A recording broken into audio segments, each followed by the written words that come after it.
Approximately 15% of women suffer from postpartum depression each year, and that is only what is self-reported. This number is higher than the amount of women who will get diabetes, suffer a stroke, or get diagnosed with breast cancer in 1 year. A few months ago, we discussed the symptoms and triggers for postpartum depression. Today, we have invited back our expert, Kathleen Kendall-Tackett, to discuss breastfeeding-friendly treatments for postpartum depression.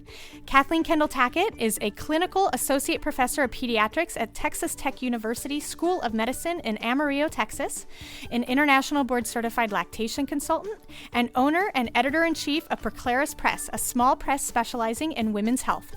Today we are discussing postpartum depression and breastfeeding-friendly treatments. This is the Boob Group, episode 87.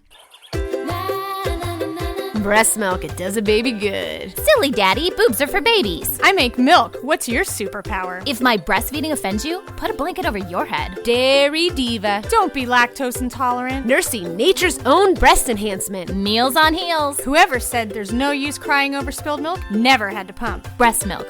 All others are inferior. Whatever your point of view, we're here to support your breastfeeding goals. We're the Boob Group, because mothers know breast. Welcome to the Boob Group, broadcasting from the Birth Education Center of San Diego. The Boob Group is your weekly, online, on-the-go support group for all things related to breastfeeding. I'm your host, Robin Kaplan. I'm also an international board-certified lactation consultant and owner of the San Diego Breastfeeding Center. Did you know that you can find over 80 free episodes of the Boob Group on our website? Our topics range from treating sore nipples, to tricks when breastfeeding in public, to breastfeeding newborns, infants, and toddlers, and beyond, actually. You can find also wonderfully written blog articles by our team of mommy bloggers. Don't miss out on all of these breastfeeding resources, and please make sure to check out our website today.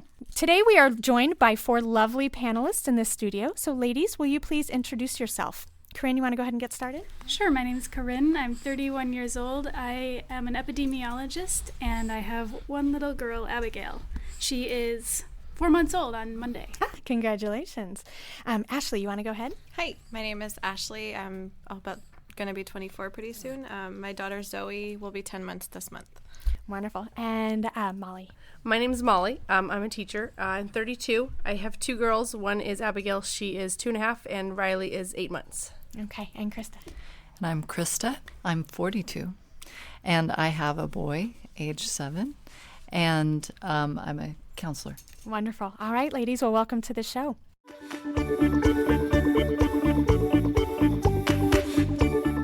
So here's a question for one of our experts. This is from Nicole Rogers. Okay, so I exclusively breastfeed, no bottles or anything. I've always had more than enough milk. I'd notice a little dip around my cycle, but nothing a little mother's milk tea couldn't take care of.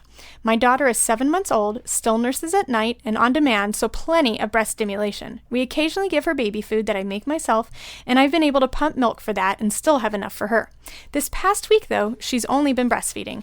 I've also always had a strong letdown, but as of yesterday, I didn't feel the letdown at all, or if I do, it takes forever. My left side has always felt pretty full, and all of a sudden is limp. My daughter seems to feel frustrated too, pushing on the breast, tugging on the nipple, and it just feels different.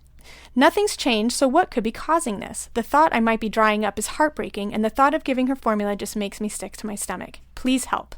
Thank you, Nicole. Hi, Nicole. This is Andrea Blanco. I'm a lactation consultant out of South Florida. Congratulations on 7 months of breastfeeding. That is no small feat. If your baby is continuing to gain well, then the way the breasts feel may not be as important as it seems. Not all mothers experience feeling the letdown, and for those that do, the feeling often subsides over time, and this can vary from mother to mother. To be thorough, I would monitor baby's diapers, weight gain, and behavior, and if any of one of these things seems off, then I would explore possible hormonal causes, such as problems with your thyroid, possible pregnancy, or even hormonal birth control that may be affecting your supply. This also includes the mini pill. You may find that the dip in supply associated with your period may be getting more pronounced. If that is the case, kellymom.com has a great protocol for low milk supply associated with menstruation. If those things are all found to be normal, then I would also look into how effectively the baby is able to transfer milk. Meeting with an IBCLC, an international board-certified lactation consultant, who can help you rule out different causes for a sudden dip in supply will probably be your best bet.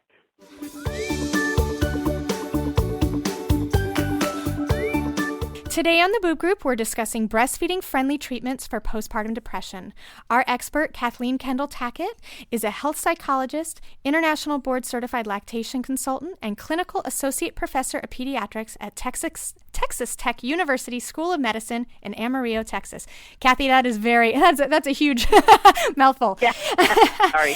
No, I love it. She is also the owner and editor-in-chief of Proclaris Press, a small press specializing in women's health, as well as the author of Depression in New Mothers, second edition. Thank you for joining us, Kathy, and welcome back to the show. Thank you very much, Robin. So, Kathy, before we discuss treatments for postpartum depression, can you help us differentiate between the symptoms of postpartum depression and baby blues? Well, it really is kind of just a matter of severity. The postpartum blues, kind of by definition, are ones that sort of self-right within a couple of weeks. And you typically kind of see moms, anywhere in that sort of first week, all of a sudden they feel very weepy, they feel sort of very sad, maybe they are not sleeping very well, but within a few days it tends to kind of stop. Depression, by definition, has to go on for at least 2 weeks. And so again, like I said, these are symptoms that are, and they can range from sort of mild kind of depressive symptoms to more severe. So Kathy, when you're meeting with moms as a lactation consultant and they start talking to you about postpartum depression, what are your first steps for kind of looking into treatment to dealing with the symptoms that they're describing to you? I think one of the first things we have to do is we have to kind of figure out what's going on with her. What is it that's kind of, difficult for you right now? And oftentimes, and I heard that in the stories from the moms in your studio, that oftentimes it's, that their support is kind of suddenly withdrawn from them, and they're all kind of like 1 week postpartum and they're sort of fending for themselves. And that's a very kind of typical thing that kind of happens in American culture, but it's something that's really weird when you look at it kind of in the world perspective. Because, even countries that are a lot lower income than ours, you find actually that they do a lot better job of kind of supporting new mothers. And again, mothers feeling like, they can't do anything right, or breastfeeding's not going very well, or they're just sort of overwhelmed with the sudden responsibility of being 24/7 care for this, helpless little creature. So that could be, when I kind of find out what kind of stuff is going on. Because again, a lot of it's just kind of environmental. Maybe we can get some things in place that will help that, and maybe help kind of head it off. Now, the other thing I try to kind of get a handle on when I talk to moms is just kind of where they are in terms of how severe are these symptoms. They're worried about how this is going to impact breastfeeding, and unfortunately, mothers still get told to wean, if they've been diagnosed with depression. I think that's happening less often than it used to. It used to be pretty much standard.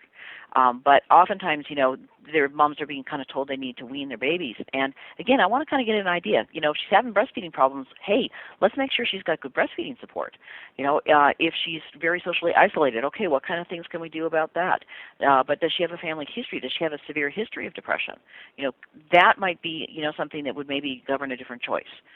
So again, like I said, what I always have kind of visioned my role to being is just offering her options and kind of, again, not trying to sort of diagnose and treat, but saying, here are some options that you can look at, that have good evidence, and here's kind of where you can find out information about those, and also, then you kind of got to figure out what you got to do. Because again, I think it's very important we have the mothers buy into whatever, treatment modality is involved.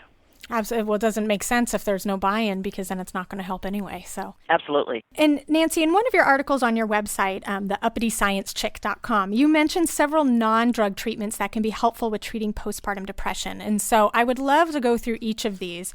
The omega-3 fatty acids, bright light therapy, exercise, St. John's wort, and psychotherapy. So if we can start with the omega-3 fatty acids, what is it about these fatty acids that help with postpartum depression, and are all omega-3s the same? No, actually they aren't. That's a very good question. What we really need to be looking at is the long-chain omega-3 fatty acids. And so for treating depression, what we're looking is actually at EPA. And again, unfortunately, that means that it's, flaxseed, which is an omega-3 fatty acid, it's the parent fatty acid, is not anti-inflammatory enough. That's really kind of the problem. So the EPA, so far, the only source we have for that is fish products. And that's kind of a shame in some ways because, I work with a lot of moms who are vegetarians. But that's the thing that kind of treats it. And what it basically does is it addresses the inflammatory aspect of depression. We actually know that there's an underlying inflammation that happens in depression, and omega-3s, actually all these treatments for depression actually address that underlying inflammation. But specifically omega-3s do that. And again, many of our mothers are very deficient in these because we don't get a lot of them in our diets anymore. And we do get this sort of very pro-inflammatory omega-6s, which are vegetable oils, so they're in everything. They're in anything with mayonnaise, salad dressing, any kind of commercial baked good. We get these pro-inflammatory oils, and we get very little of the anti-inflammatory. So again, we do know that they're helpful for prevention. They also seem to be very helpful for treatment. Okay. And what about bright light therapy? What exactly is this, and how does it help treat postpartum depression? Well, it's got a very long history of treating depression that's caused by seasonal changes. It really has to do with how early in the day you're exposed to bright light. And so again, in places where, say it doesn't get light until I was up in Anchorage, Alaska in January. Yeah. Definitely not a good time to visit. Yeah. But 10 o'clock in the morning and it's still pitch black. Yeah. And it's it's not surprising that a lot of people there have depression because, again, it has to do with, sort of when they're exposed to kind of light. And so bright light is actually a really helpful treatment for seasonal depression. And we find actually that it's as effective as medications. There's been a ton of clinical trials. Recently, it's been used to treat postpartum, and we have some case studies. And from what I understand, there is a big trial in the works. And so what it basically does is it changes circadian rhythms. And it actually, again, like I said, you get bright light exposure at what they call the early dawn interval. And that seems to alleviate symptoms of depression. And where they've been using it with postpartum is either by itself or sometimes in combination with medication. Like if medication's not really quite getting the treatment for depression, they may add bright light therapy. And a lot of people like it because, there's really no impact at all on the, if they use it during pregnancy or breastfeeding on the baby. Sure. There's no negative. Right. There's no negatives to it. That's perfect. Okay. And how about exercise? How often do you recommend mothers with postpartum depression to exercise per week? And does it matter what type of exercise? Are we looking at strength versus cardio or combination of both? Well, the thing we see the best track record with is actually cardio. And again, like I said, the amount that the mom has to exercise really depends on how depressed she is. For mild to moderate depression, we're probably talking about 2 to 3 times a week, 20 to 30 minutes at a crack. It's sort of moderate intensity. So it doesn't have to be something that's really intense. I think actually that's quite doable for a lot of moms. And when I've gone around to different places in the country, they've told me that since I've been there, they started a program for their moms where they get them all together and they go out and they go outside, they go exercise, they're taking omega-3s, and they said they found that their depression rates actually have dropped quite a bit. It's a good kind of preventative. But for major depression, what you're really looking at is something more intense. You're looking probably, 4 to 5 times a week, probably, anywhere from 45 minutes to 60 minutes. And again, the 2 studies that have looked at it with major depression actually found it was as effective as Zoloft. Wow. And so again, sometimes people think, oh yeah, well you can't use exercise for depression. Well, yes, you can. And these 2 studies came out of the Duke University Medical Center. They were really good randomized clinical trials and put exercise head-to-head with Zoloft. So it does definitely work. But that's actually a fairly intense amount. And so again, this is where the buy-in kind of becomes important because, Sure. If you're depressed and somebody tells you to exercise, that is honestly the last thing you feel like doing. And so, moms have to be kind of motivated to try that. And again, like I said, recognizing that it is going to probably take them it's going to be a little more intense, so they're going to have to make a commitment to do it. Okay. And then psychotherapy. What recommendations do you have for a particular type of therapy? And what is there one that tends to work the best? Well, there's 2 that I talk a lot about with postpartum depression. Kind of the sort of, the big poobah of depression treatment is cognitive behavioral therapy. Again, very long track record. It really caused kind of a revolution in psychology and psychiatry in the 70s because it's the first time that really depression responded quickly to treatment, to talk therapy. And basically it's kind of based on the idea that you pay attention to those little cognitions or beliefs that are sort of always running as the little tape, in the back of your head. The thing says, I can't believe you did this. What makes you think you could be a good mother? Look at what you did. You took 10 seconds to get to your baby. Now, what kind of mother does that? And basically it's teaching, a lot of times that little voice is going on. We're not even paying attention to it, but it's impacting our mood. And so what cognitive behavioral therapy does is says, hey, wait a second, is that true? and challenges that, and kind of teaches you ways to maybe think about things differently. And it's very, very powerful. Okay, so again, like I said, that's been used very effectively with depression kind of in general. The one I think that we're going to see kind of almost outstrip that one in terms of using, particularly with perinatal women, is something called interpersonal psychotherapy. And it's got some similarities to cognitive behavioral therapy. It tends to be kind of a short-term treatment, and again, it doesn't try to get into kind of all the sort of background that the mom kind of brings. It really is very focused, and it's focused on mother's social support, and her social relationships and how she can get more support. Because again, you may find, a lot of times when mothers go through this sort of transition to motherhood, they may be the only one that they know that's a mom. And so interpersonal psychotherapy would be like helping her find other mothers that she can hang out with. And how do you get kind of support from people? It could be how do you get support from your partner, from others in your family, and so it gives you some kind of skills. And it's been extremely effective even with very high-risk mothers.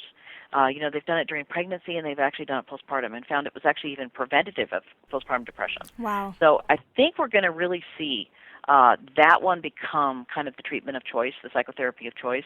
But both are actually really effective. Okay.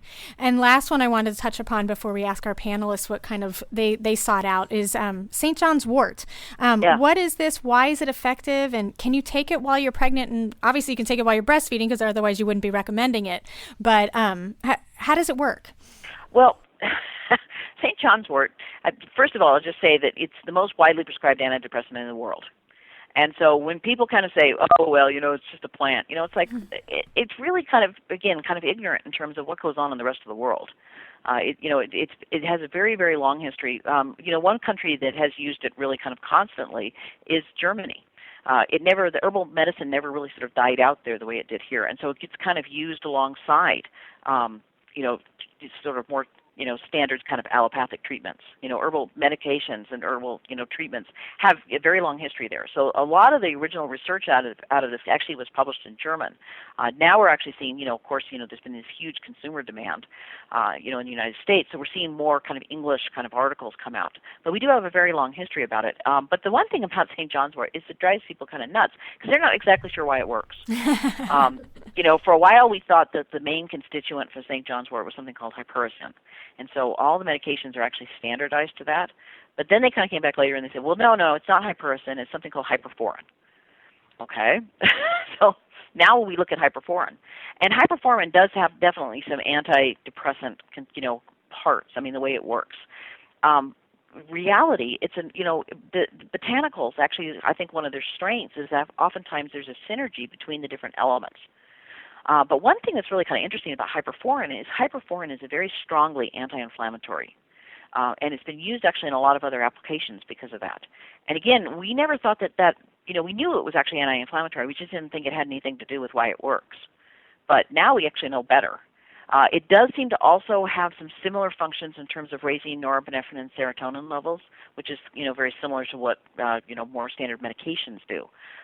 But it does, it seems to have kind of more of a synergistic effect.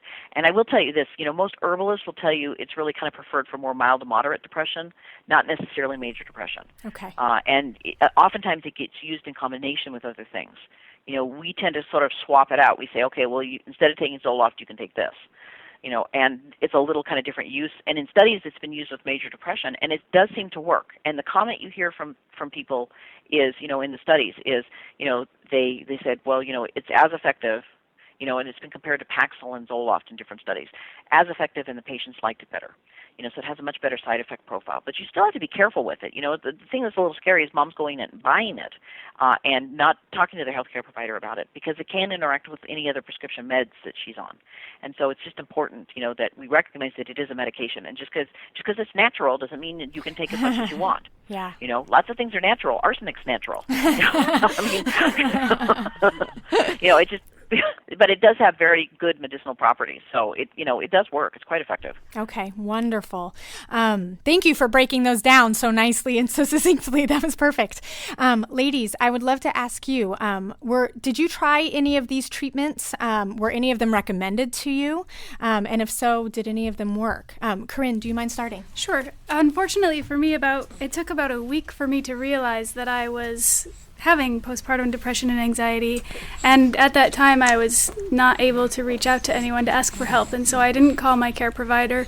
The only person I called the people I called were my parents, and so I didn't try any of these. I was also not quite healed enough to where I could exercise. That's usually my go-to when I start feeling depressed. I have a history of major depressive disorder, and so I was unable to exercise. I wasn't healing, and so unfortunately I wasn't able to try any of these. Sure. Well, and it's hard, too, because most of you had mentioned that you really started noticing this setting in the first week or two, and that would not be a time to start the exercise until you're at least cleared after about 6 weeks and possibly even later, depending on what the birth looked like.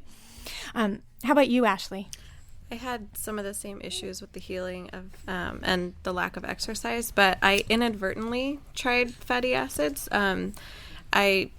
My daughter had a milk allergy and egg allergy, so I cut out cereal on eggs, which was what I was living on because I'd had a C-section, and I was just, so I cut out basically my main food source. So I had, I was already depleted on nutrition and just feeling really, really bad. And my lactation consultant said, hey, if we want to build up the richness of your milk, take some fish oil caplets. And I realized that in a couple of days I started feeling a little more energetic, and I didn't make that connection until I started doing some research. And I realized, maybe this is something that I should look into. And then once I was a little healed more, I did the bright light therapy and exercise kind of together. In the morning, I would just take her outside if she was getting fussy. We would just walk around in the backyard and kind of just enjoy the trees, and she loves being outside. So it was kind of a natural integration. Like, I didn't really think about it. Things started to come to me a little bit naturally that, okay, I just need to get out of the house. Like, because I have anxiety too. I've had it all my life. So I was just like, I need to get out of the house. And so I just went outside and I walked outside, and, I started to notice, that started to help. Ultimately I had to go on Zoloft because my anxiety kind of came back when I started back to nursing school. But the fatty acids, I recommend them to everybody. That helped me just within a couple days. That's amazing. How about you, Molly? For me, I knew that I was going to have depression. I, had a history of depression and anxiety, so I actually encapsulated my placenta prior to my first birth. So I was taking those, and my husband instantly could tell if I had missed pills. He'd go, have you taken your pills? No, go take some. Because it was that instantly.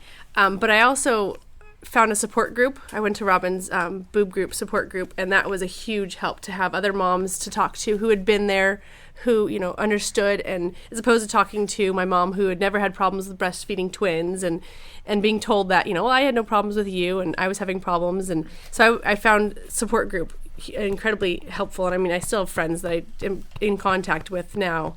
I did do some of the fatty acids because I was eating not the greatest foods. So I started taking some fatty acids, and that helped as well. So those were the ones that worked for me. I did do a little bit of exercise when I got cleared, but it wasn't until obviously later. Yeah. So, how about you, Krista? Well, I noticed it early on, but actually getting treatment took a while.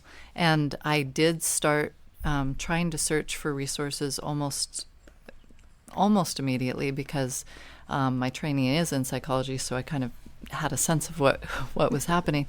But it is more difficult when you're in that state, of course, to find everything. And my son actually was born just a week and a day ago, 7 years ago. But around the holiday time, it's also stressful and more difficult to find resources because they're not always around. Yeah.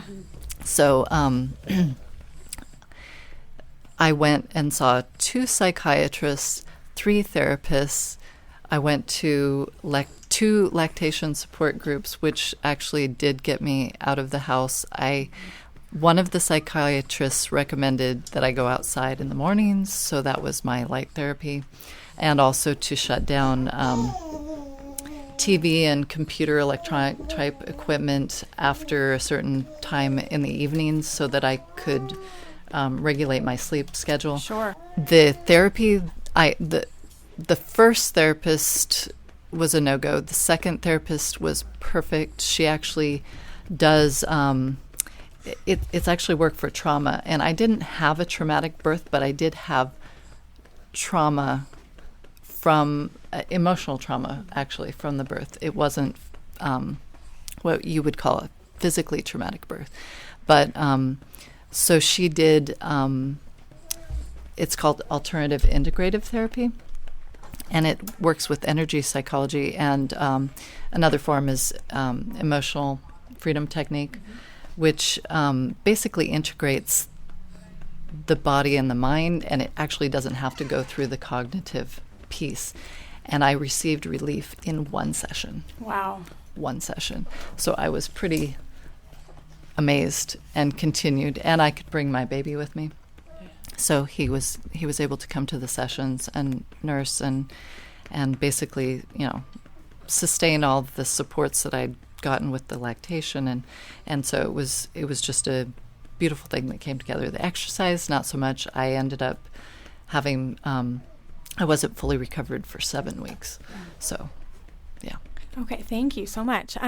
Yes, Ashley, you want to add something? I have one comment on the therapy. That when I did seek out therapy, I went to a therapist, and she said, "Oh, you probably need to go talk to more an upper level therapist." So then I went to a medical to my doctor's office. And then she said, "Well, now you need to go to a psychologist." And he said, "Well, you need to go to a psychiatrist." So I had that issue and I was just overwhelmed. So I said, "You know what? Never mind. I'm not doing it." So then it got worse because it was overwhelming to have to go in and out of all these offices, and everyone was just like, "Well, write down all your information on this form and then we'll diagnose you." And it was totally, her saying that she went to 3 different, it was really overwhelming. So I'm glad that there were natural alternatives. Yeah, absolutely. Go ahead, Kristen. And the nutrition piece that you mentioned, I had to do something similar. My son also had problems with dairy in my diet, and I'm already vegetarian, so I had to cut out dairy, which was a huge protein source. So I had to adapt, and some of the physical depletion is just immense. Yeah. And you're just had a baby. You're not gonna cook some amazing meals. No. Yeah, I got some vegan protein shakes and just put them in shaker cups at the beginning of the day and just had them set out, and I lived on that basically. Yeah. I think that goes back to also what Kathy was talking about, how the support system of setting up where people actually are bringing food, so that way, what other culture requires that a mom's cooking her own meal a week after her birth, except ours? MJ, you had a virtual panelist want to share something? Yeah, Leslie Evans commented about postpartum depression runs in my family, so I took a proactive approach and encapsulated my placenta like Molly was talking about. She said she didn't feel a wink of postpartum depression or the baby blues, not to mention that it actually helped her milk come in quicker. So. Awesome. My milk came in really quick. When I had Riley, I knew we knew was going to have some issues when she was born, and she was put into the NICU instantly, and so I had my placenta pills from my first birth with me, and I took them instantly, and the nurses kept going when I was pumping, going, why do you have so much milk? Where are you getting this milk? And I said, well, I took my placenta pills, and they looked at me like I was crazy. But I literally had milk the next day, and it was amazing, and that was probably the best thing for my body, was to take those pills. Kathy, is there any research on that? Absolutely none, and that I think is actually kind of what we need to see. What we really need to see is a double-blind trial. Sure. Yeah. Where people are taking capsules but they don't know what's in them. Yeah. That's actually that's kind of the and we have not ever. Yeah, there's not been anything like this because the people have been talking about this for a while. But yeah, I would like to see that kind of level of research on that. It wouldn't actually be that hard to do. I know, right? So, okay. Well, when we come back, Kathy is going to be talking about recommendations when considering prescription medications, so if they are necessary. So we'll be right back.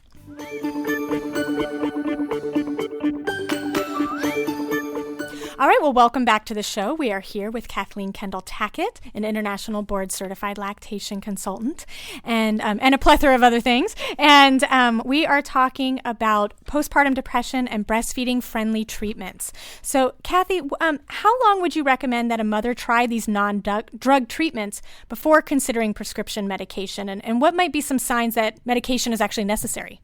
Well, again, it kind of goes back to, where the mother is.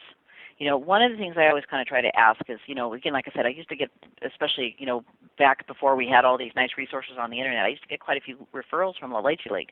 And, mothers were asking kind of what were their options. And so, again, like I said, I always tried to kind of take her where she was. But there's a couple of things you want to kind of find out. Is first of all, how severe is her depression? Because if you're dealing with a really severe depression, you probably need medication. Again, like I said, unless the mother is absolutely adamantly opposed to it. It's just, I think that's probably the safest course to take. But if you have somebody who's maybe kind of a little more on the mild to moderate range, she does have a few more options. But you may also have a mom who immediately wants to start medication. Either she has a history of using them or she just really feels that that's the right. So there isn't a kind of a hard and fast rule about that. I think it is important, though, that we listen to what the mom has to say about her feelings about medications. Because we talk about a placebo effect. Well, there's a nocebo effect where actually people can actually make themselves sick, from doing something against their will. And I saw that very clearly in a mom one time. She was really terrified that her job, and she was very vague about her job, but, I gathered it was something in kind of military where having, an antidepressant on your sheet would actually really hurt her chances for job promotion. So she was terrified about that. Anyway, they finally talked her into taking some medication. She took one Effexor, and she ended up with every single side effect. I mean, she was making herself sick. And it's like, clearly that's not going to help her. And in fact, she was so upset about that she just dumped the rest of them down the toilet. And here's the problem. She's still depressed. So again, it really kind of depends on how the mom feels. But what I don't want to ever see happen is a mom who feels like she has to run through all the alternative stuff before she starts medication. If she feels like the medication is the right choice for her, that's the one she should be on. And so again, it really kind of depends on kind of where she's at. And so, one of the things I've kind of suggested to moms sometimes is like, let's say they don't want to be on medication, but because a lot of times people will tell them, well, if you're on this, you're going to have to be on it forever. Well, that's not necessarily true. So again, you can kind of sometimes take an approach where you say, okay, let's do a short course of this. Let's think about a short course of this, and then we'll check back in with you in 3 months and see where you are. And then maybe we can, in the meantime, get social support in place, get omega-3s, maybe start some short-term therapy. I mean, these are all kinds of things that can be helpful. So again, like I said, there isn't kind of a hard and fast rule, except if a mom is very severely depressed. And then I think, the options are more limited.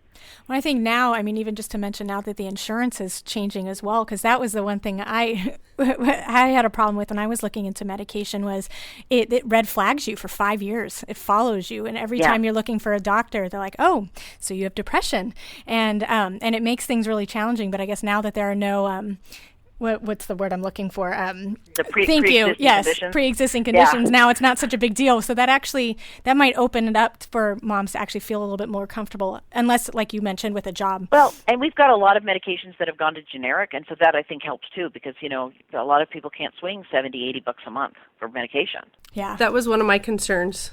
Yeah, that was one of my concerns with Riley, because I can feel my depression coming back. We're having some issues, and having to pay $80 a month for meds. It's like it's not in our budget right now. And I've been trying everything I can, and it's one of those things where it's like you have to bite the bullet. And just thinking of having to pay the extra money has made the depression worse, because it's like you're just going in a circle, and it's just now it's coming to the point where it's like, okay, we're going to have to just do it and figure out where to make cuts somewhere else. Obviously, we have breastfeeding moms in here, and so how safe are these medications to take while breastfeeding?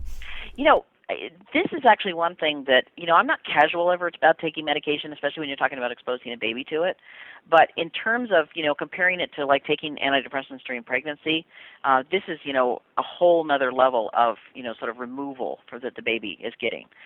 So it really is. I won't say safe, because we never can 100% say that, but it's about as safe as it can be. Okay. And are there certain ones more than the other? Yes. The ones you really want are the ones that, when they break down in the mother's body, that they're not active components themselves, because the baby gets more exposure to that. So to give you an example, citalopram is, or Celexa. The generic name for that is citalopram. Well, one of the things that citalopram breaks down to is something called escitalopram, which is Lexapro. So basically that medication breaks into another antidepressant. And so the baby's going to get more exposure that way. So that's one of the reasons why Lexapro is actually a better choice than Celexa, because when it breaks down, it doesn't break down into another antidepressant. And so when you, Celexa, Paxil, and Zoloft, those are the ones that really have that kind of low level of exposure for the babies. Now, Prozac is another one that it actually has a lot of exposure for the baby. 10 to 17% of the mother's dose. But it's been around for like 30 years, and so we have this very long track record with it. And so again, if a mom can only take that medication, it does appear to be, relatively safe. I mean, you don't see very long-term effects of that. I would probably lean more toward one of the other ones because the amount of exposure that the babies get in that is like less than 1% of the mother's dose. And many of those are not even showing up in the baby's plasma. It may be in the milk, but it doesn't show up in the baby's plasma. And so then all of a sudden that whole issue of long-term effects really is kind of off the table because the baby's not being exposed to it. The chance of long-term effects are really, really slim. Okay. So those would be the ones I'd kind of head toward. Okay. Ladies, for those of you who ended up using medication, did you find that was a helpful treatment as well? How about you, Ashley? Yeah, definitely. The depression had lessened a little bit, but my anxiety had kind of tripled. And I just couldn't get a handle on my significant other went out of town and for a month for work.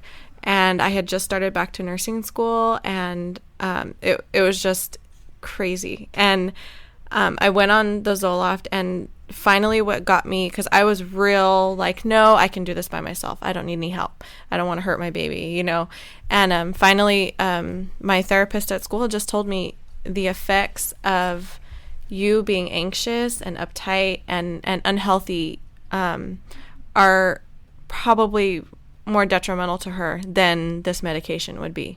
And that, as soon as that got in my head, I'm just like, this is a better thing for her, for me to be leveled out and for me to really get back to being myself. For her is probably better than, worrying about the side effects that, everyone is telling me. Absolutely. I think your therapist gave you very good advice there.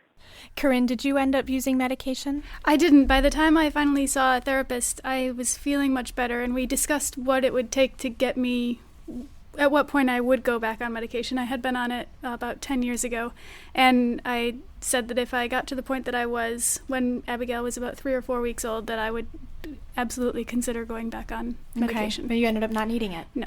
Okay. How about you, Molly? I never did take it with Abigail. Looking into taking it with Riley, but she's 8 months old, so we'll see how it goes. Okay. And how about you, Krista? Did you ever need medication? It was prescribed to me, but I never ended up taking it, and I attribute that to a large part because of the combination of the therapy that worked immediately and continuing to breastfeed, even though the psychiatrist's recommendations were actually to do some form of night weaning so that I could get more sleep. And I absolutely didn't want to do that. And having my little boy co-sleep with us and being able to breastfeed while laying down was what made me be able to actually get more sleep. Yeah. And we did try one night with a postpartum doula coming in so that I would know that he was taken care of. And I was awake more. Yeah. I knew he was okay, but it didn't help me sleep. Yeah. Kathy, do you see that a lot? I know your Proclaris Press actually just has a book now on co-sleeping and things like that. We've actually had Wendy on our show. And so are you seeing that is helpful for moms who have postpartum depression as well? It absolutely is. And unfortunately, the psychiatrist advice is unfortunately common, but it's off base. We've had a bunch of studies in the last probably 4 years that have actually shown that exclusively breastfeeding mothers get significantly more sleep. Even though they wake more, it takes them less time to get to sleep, and they tend to go into deeper sleep.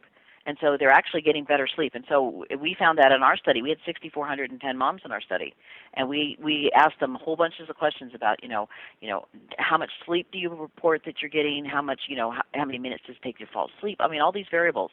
And then we asked them about, how much energy do you have during the day? Physically, how do you feel? And the exclusively breastfeeding mothers, far and away, were significantly different. And what was interesting is the mixed and the formula feeding mothers were not significantly different on any measure. I thought what we were going to see is kind of like a dose-response effect, that, that the more breastfeeding, the better the variables looked. The mixed feeding group did not look significantly different than the formula feeding group. And unfortunately, the advice is, if you just supplement. But everything that we've seen in all these studies, and there was a big one that was published in the journal Sleep, and it found the kind of same thing. The minute you start supplementing, the sleep quality actually decreases, and the mothers get less sleep. So it's really not good advice. What were you going to say, Krista? Well, I was going to say I was actually told to pump instead of breastfeeding. And right. I mean, that's way more stress. Exactly. And you have to get out of bed. And I give my hands up to women who are exclusive pumpers for whatever reason that they have to. That to me is super mom. Yeah. But like she said about the co-sleeping, as soon as we got side laying nursing down, I felt so much better, because even before then, one night I was, really, really depressed and just over, I hate to say this, but I was just over it. And I had her dad give her a bottle, and the whole time I just felt like a failure. And so, it makes it worse when you think about taking them off the breast. That's the only thing that's keeping me in touch with this little baby right now. Don't take that away from me. Thank you so much, Kathy, and to our panelists as well for sharing this incredibly valuable information about breastfeeding-friendly treatment for postpartum depression. And for our Boob Group Club members, our conversation will continue after the end of the show, as Kathy will discuss what a mom can do if her doctor is saying that she must wean her baby before taking medication for postpartum depression. So for more information on our Boob Group Club, please visit our website at theboobgroup.com. Before we wrap things up, here's Lara Adello talking about ways to overcome societal booby traps. Hi, Boob Group listeners. I'm Lara Adello, a certified lactation educator, volunteer at Best for Babes, and author of The Virtual Breastfeeding Culture. I'm here to answer some of your most common questions about how you can achieve your personal breastfeeding goals without being undermined by cultural and institutional booby traps, such as, what do you do when you get bad advice at the pharmacy counter? You may know that nursing moms often get poor advice from providers about medications, but did you know that the professionals responsible for knowing all about medications and dispensing them may pose a booby trap too? A 2007 study of 2 large retail pharmacy chain databases examine the recommendations for use of 14 commonly prescribed medications. The findings were that pharmacists were using outdated sources for making safety recommendations to their breastfeeding patients, a practice which, quote, may result in many women being inappropriately advised to stop breastfeeding. For 8 drugs considered unequivocally safe, the 2 retail pharmacy databases inappropriately advised mothers to stop nursing at least 75% of the time. For example, the authors found conflicting advice when they reviewed recommendations for a common gastric reflux medication. Dr. Thomas Hale's medication and mother's milk rated the risk at the lowest, level 1, meaning it's the safest. The databases commonly used by pharmacists rated it infant risk cannot be ruled out, safety unknown, check with physician or pharmacist, unknown whether it enters milk, and absolute contraindication. Think a few mothers have been told to stop breastfeeding to take this drug? Dr. Melissa Bartik, co-author of the study, explained a common mindset among pharmacists when confronted with a nursing mother. Often the pharmacists and clinicians mistakenly think that if one doesn't know the safety information for drugs, it's safest to advise the patient to stop breastfeeding. We need to replace the assumption, when in doubt, don't breastfeed, with the mandate, when in doubt, look it up in a reliable source. Special thank you to Tanya Lieberman, IBCLC, for writing the Booby Trap series for Best for Babes. Visit bestforbabes.org for more great information about how to meet your personal breastfeeding goals. In my book, The Virtual Breastfeeding Culture, for a collection of breastfeeding stories. And be sure to listen to the Boob Group for fantastic conversations about breastfeeding and breastfeeding support. That wraps up our show for today. We appreciate you listening to the Boob Group. Don't forget to check out our sister shows, Preggy Pals for expecting parents, Parent Savers for moms and dads with newborns, infants, and toddlers, and Twin Talks, our brand new show dealing with life with the twins. So, and all in honor of Sunny for having her twins. Thanks for listening to the Boob Group, your judgment-free breastfeeding resource. This has been a New Mommy Media production.